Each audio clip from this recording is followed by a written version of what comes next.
Il y a ici une chéla intéressante à propos de Tevilat Kelim.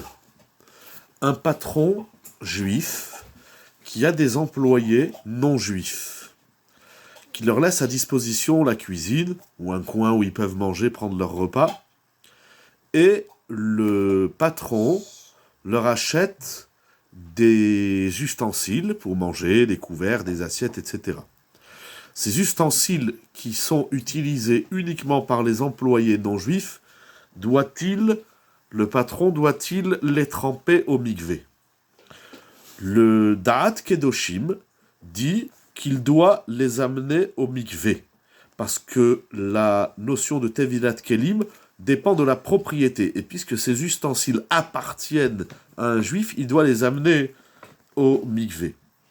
Cependant, le Darkei Teshuva écrit que cette décision, cette opinion du Da'at Kedoshim n'est seulement Mimidat Chassidut, c'est-à-dire que c'est par par élan de piété, mais ce n'est pas la halacha. D'après la halacha, on n'aura pas besoin de les amener au mikvé. Opinion également soutenue par le Maharil Diskin. Le Rav Meir Ouanounou, dans son livre Kashrut HaShulchan, va confirmer l'opinion du Darkei Teshuva et du Maharil Diskin qui veulent que, d'après la halacha, on n'a pas besoin de les amener au mikvé, et ce pour deux raisons.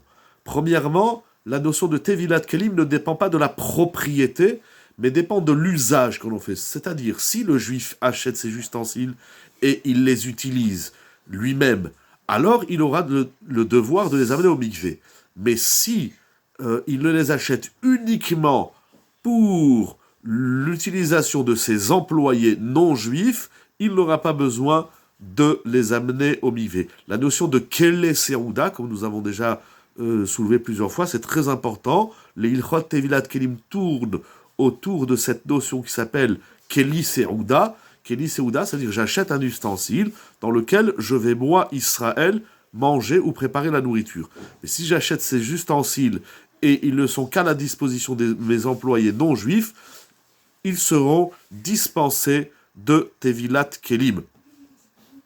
Deuxième point important que soulève le Rav Ouanounou dans son livre Kashrut HaShulchan, c'est qu'il ramène l'opinion de nombreux décisionnaires, parmi eux, on va essayer de les retrouver, parmi eux le Shach dans Siman Kuf Yud Zayin, qui ramène le Hagot Maimoniot, et qui ramène le Chotraim qui rapportait dans le Bet Yosef.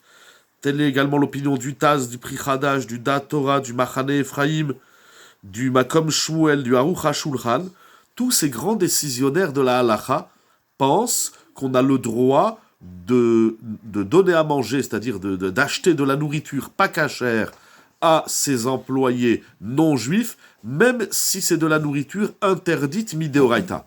C'est vrai, il note qu'il y a certains décisionnaires, certains poskim qui disent qu'on ne pourra leur donner à manger pas cachère seulement si ce sont des interdits d'ordre rabbinique midérabanan.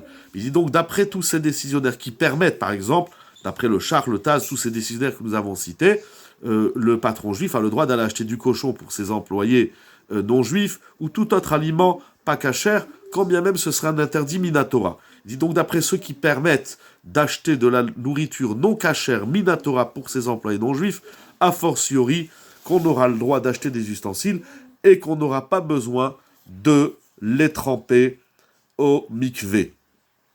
Toutefois, le Rav note ici qu'il convient de les distinguer des autres ustensiles tévilisés ou que le juif utilise, ou de leur mettre un signe, ou de les mettre de côté dans un endroit où ça, c'est la vaisselle utilisée par les employés, les goïms, les non-juifs. Mais en tout cas, d'après la halacha, on n'a pas besoin de les amener au mikvé.